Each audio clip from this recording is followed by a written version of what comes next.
Hey guys, I am Yessica Duque, food photographer based in the Netherlands, and welcome to This Is How I Got This Shot.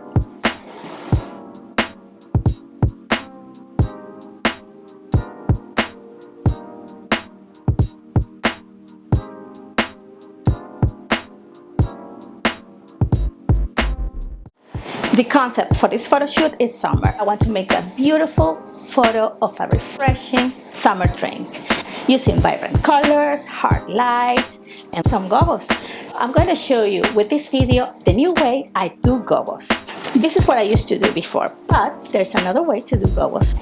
First with the strobe and later with the speed light. So this is the Spekular light blaster. So this is a snoot that you can project any shadows, any shapes. Here we have a universal adapter for your light blaster and your lens. I'm going to use for this photo shoot a 20mm lens that will help you to project the shadows and the shapes way better. Remember, the wider the better.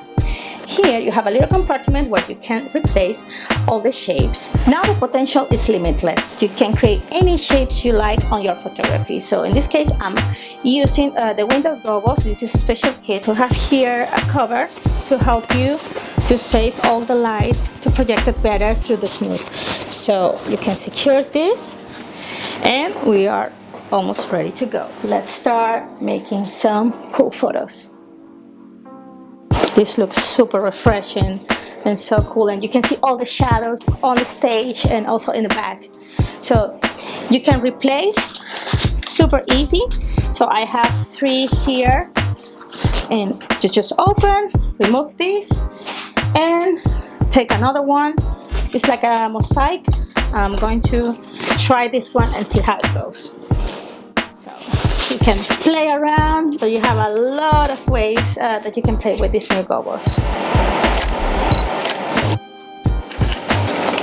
Right now I'm going to use the speed light, so you can also play with it, put it in front or behind. So this is what I'm going to do right now.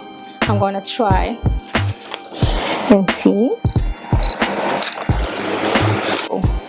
So you have 2 easy ways to create some shadows and patterns, and I try them all, but I'm in love with this one. Here we go. So it is super cool, and then with the post-production we can enhance it and make it better. So I hope you enjoyed the demonstration of how I use gobos now with this magic light blaster. So you have 2 ways, as I mentioned, with speed light, with strobe, and you have different creative kits that you can play with, so you know how to control gobos from now on. This is Yessica Duque. Thanks for watching and see you on the next one. Bye!